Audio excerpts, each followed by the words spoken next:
الله أكبر ولله الحمد. الحمد لله رب العالمين، والصلاة والسلام على أشرف الأنبياء والمرسلين سيدنا ونبينا محمد وعلى آلہ وصحبہ اجمعین، اما بعد۔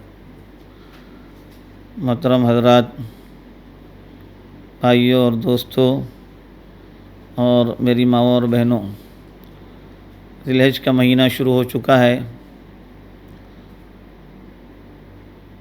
ذی الحج کے مہینے کے اندر جو بہت سے اعمال انجام دیے جاتے ہیں، اس میں 10ویں ذی الحجہ جس کو یوم النحر کہا جاتا ہے، اور اس کے بعد کے 3 دن ایام تشریق کہے گئے ہیں۔ ان چاروں دنوں کے اندر ایک اہم ترین عمل قربانی کا انجام دیا جاتا ہے، جو سیدنا ابراہیم علیہ السلام اور سیدنا محمد رسول اللہ صلی اللہ علیہ وآلہ وسلم کی سنت ہے۔ سیدنا ابراہیم علیہ السلام نے جب اپنے بیٹے کو قربان کیا تھا، اللہ کو یہ عمل اتنا پسند آیا کہ اس کے بدلے ایک مینڈھا قربان کرا دیا، اور اس عمل کو آئندہ آنے والی نسلوں میں باقی رکھا۔ اللہ کے حبیب محمد رسول اللہ صلی اللہ علیہ وسلم نے اس کو اختیار کیا، ہر سال آپ نے قربانی کی۔ تو قربانی کا عمل جمہور علماء کے نزدیک سنت مؤکدہ ہے۔ اللہ نے جس کو سہولت دی ہے، طاقت دی ہے، اس کے لیے قربانی کرنا سنت ہے، بلکہ حدیث کے اندر قربانی نہ کرنے پر وعید بھی سنائی گئی ہے۔ جس کے اندر استطاعت ہو اور اس کے باوجود بھی وہ قربانی نہ کرے، اس کو ہمارے عیدگاہ میں نہیں آنا چاہیے۔ تو ہمیں قربانی کے تعلق سے کچھ مسائل کو جاننے کی ضرورت ہے، تاکہ ہم اللہ کے حکم اور نبی کی طریقے کے مطابق، قرآن و حدیث کے مطابق اس عمل کو انجام دینے والے ہوں۔ سب سے پہلے یہ ہے کہ جن جانوروں کی قربانی جائز ہے، وہ بڑے جانوروں میں اونٹ، بیل، بھینس، گائے، اور چھوٹے جانوروں میں بکرا اور مینڈھا، ان کی قربانی جو ہے کی جاتی ہے۔ بڑے جانوروں کی اور بکرے کی عمر کے تعلق سے تفصیل یہ ملتی ہے کہ اگر اونٹ ہے تو اس کے 5 سال مکمل ہو کر کے 6واں سال شروع ہو چکا ہو، اور اگر بیل، بھینس اور بکرا وغیرہ ہے تو اس کے لیے علماء نے عمر یہ لکھی ہے کہ 2 سال مکمل ہو کر کے اس کا 3واں سال شروع ہو چکا ہو۔ البتہ مینڈے کے سلسلے میں 1 سال کی عمر بیان کی گئی ہے، اور اس سے بھی 6 مہینے کے بھی مینڈے کو قربان کرنا جائز ہے۔ چھوٹے جانور ایک آدمی کی طرف سے قربانی ہوگی، جبکہ بڑے جانور میں 7 تک آدمی شریک ہو سکتے ہیں۔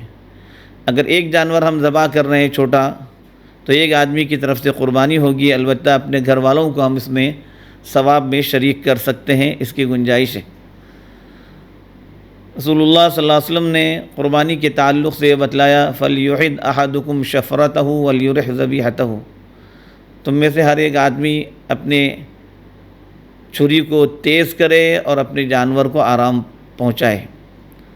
جانور اللہ کے لیے قربان کیا جاتا ہے، اس کو کسی طرح کی تکلیف نہیں دینی چاہیے۔ افضل اور سنت یہ ہے کہ قبلہ رو ہو کر کے جانور کو ذبح کیا جائے، اس کے پیروں کو اچھی طرح سے باندھ دیا جائے، اس کو جہاں تک ہو آرام پہنچانے کی کوشش کی جائے۔ پھر جب جانور ذبح ہو جائے، اس کی جان مکمل نکل جائے، تو اس کی جو ہے کھال الگ کی جائے، اور جو گوشت ہے اس کے جو ہے سنت طریقہ یہ ہے کہ اس کے 3 حصے کیے جائیں۔ ایک حصہ اپنے کے لیے، اور دوسرا حصہ اپنے دوستوں اور رشتہ داروں کے لیے مختص کریں، ایک حصہ مسکینوں کے اندر خیرات کرے، صدقہ کرے۔ کم از کم تھوڑا سا تو صدقہ کرنا فرض اور واجب کے درجے میں ہے۔ کچھ بھی اگر مسکین کو صدقہ نہیں کیا گیا ہے تو قربانی ناقص رہ جائے گی۔ اسی طرح سے قربانی کے سلسلے میں بہت سے اور احکام ہیں کہ آدمی اگر خود ذبح کرنا اچھی طرح سے جانتا ہے تو اس کے لیے افضل یہ ہے کہ وہ خود سے جانور ذبح کرے، اور اگر وہ خود سے جانور ذبح کرنا اچھی طرح سے نہیں جانتا تو اپنی طرف سے کسی آدمی کو ذبح کرنے کے لیے اپنا وکیل متعین کرے، تاکہ وہ خود اس جانور کو ذبح کر سکے۔ قربانی کے جانور کے ذبح کے وقت آدمی کو سامنے رہنا سنت ہے۔ عورتوں کے لیے حکم یہ ہے کہ اگر بے پردگی کا خطرہ ہو تو پھر وہ پردے کے پیچھے سے جانور کو ذبح ہوتے ہوئے دیکھ لیں۔ جانور کے کسی بھی حصے کو اجرت کے طور پر، قصائی کی اجرت کے طور پر دینا کھال وغیرہ کو جائز نہیں ہے، بلکہ کھال وغیرہ کو صدقہ کرنا واجب ہے۔ قصائی وغیرہ کو جو اجرت دی جائے گی وہ الگ سے پیسوں سے دی جائے گی۔ جانوروں کے سلسلے میں ہمیں خاص طور سے احتیاط برتنی چاہیے کہ ہم بطور تماشا کے یا ہلڑ بازی کی طرح سے اس کو نہ کریں، بلکہ ایک عظیم ترین عمل ہے، اللہ کے دونوں نبیوں کی عظیم ترین سنت ہے، شعائر اللہ میں سے ہے، اس کا احترام کیا جائے اور سب لوگوں کا کسی کے دلوں کو ٹھیس پہنچائے بغیر ہم جو ہے سنت طریقے پر قربانی کا عمل انجام دینے والے ہوں۔ جس جانور کے اندر عیب ہوگا وہ جانور قربان نہیں ہو سکتا، جیسے کان کٹا ہو، دم کٹا ہو، ایسے جانوروں کی قربانی نہیں ہوتی۔ سینگ اگر جو ہے ٹوٹ گئی ہو تو سینگ ٹوٹی ہوئی جانور کی قربانی ہو جاتی ہے۔ اچھے سے اچھا، عمدہ سے عمدہ جانور اللہ کے راستے میں قربان کرنے کی ہمیں کوشش کرنی چاہیے۔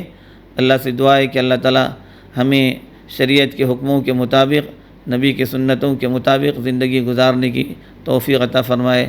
آمین۔ وآخر دعوانا الحمدللہ رب العالمین۔